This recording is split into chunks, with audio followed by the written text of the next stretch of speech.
Asalaamu calaykum dhammaantiin waa idin salaamay meel kasta oo aad joogtaan. Muuqaalkan waxaan kaga hadli doonaa kulamada maanta la ciyaari doono kuwaas oo xiisahooda wata.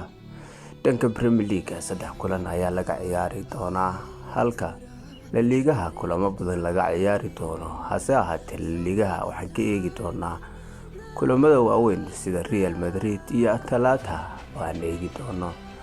soo dhawaada marka hore YouTube-kayga haddaa ku cusub tahay ku soo biir haddaa TikTok-kayga daawanaysana followdaada iyo inaad ismuujiso waa noo muhiim. Kulamada Premier League oo la ciyaari doono saacado kadib waxaa soo geli doona Chelsea oo ugu soo horeysa taas oo la ciyaari doonta Wolves. Hase ahaatee Chelsea kulankii ugu horeeyay ee Premier League Manchester City ayaa ka soo badisay hadda 2 gool ayaa lagu leeyahay. Welina wax boonti ma helin. Hase ahaatee maanta waxay doonaysaa labadii boonti ee ugu horeysay inay hesho. Sidoo kale Wolves waxaa ka soo badisay Arsenal taas oo 2-1 ayadana kaga soo adkaatay. Ayada laftirkeeda 2 gool ayaa lagu leeyahay.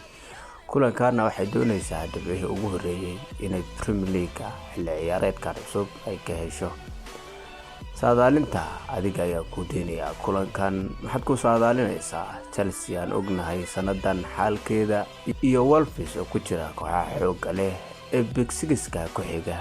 Dhanka kale Liverpool iyo Brentford ayaa ciyaari doona. Brentford maanta waxay ku jirtaa godka geerida kaas oo Anfield ay maanta marti ku tahay. Macalinka cusub ee Arne Slot waxa uu isku dayi doonaa kulankan inuu badiyo. Hase ahaatee Brentford mid sahlan maahan. Darwin Núñez kulankii hore aan ciyaarin wala filayaa kulankan in lagu soo bilaabi doono. Kulankan saadaalintiisa adiga ayaa ku deynayaa. Dhanka kale Newcastle iyo Bournemouth waa game kale oo xiisihiisa wata laga soo badiyay maadaama kulankii kan ka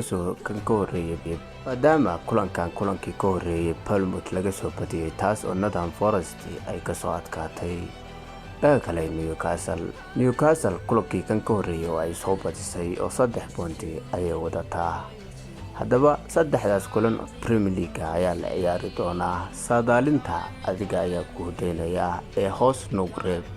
aan eegno kulamada La Ligaha ee ugu waaweyn ee la ciyaari doono. Real Madrid waxay la ciyaari doontaa Rayo Vallecano taas oo 3 boonti wadata halka Real Madrid kulankii hore ee La Ligaha ay ku bilaabatay ay 1 dhibic ka soo heshay. ciyaar barbadhacna ay ku soo kala tageen kooxdii ay la soo ciyaartay. Rayo Vallecano mashaariira waxa ay wadataa 3 boonti. xaalkeeduna waa adag yahay maadaama kulankii bilaabashada La Ligaha ay soo badisay. sidoo kale Atalanta Madrid ayaa ciyaari doonta oo kulankii ka horeeyay daro soo gashay 1 dhibicna wadata. kulankan Atalanta Madrid waxay ku qasban tahay inay badiso. hase ahaatee labadan kulan iyo sidoo kale saddexdii horeba saadaalintooda adiga ayaa ku deynayaa. Maantay yaad isleedahay waa lagu dhagayaa. dhammaantiin waa mahadsantihiin. muuqaalkan haddii uu ku soo gaaray like iyo follow iskugu dar.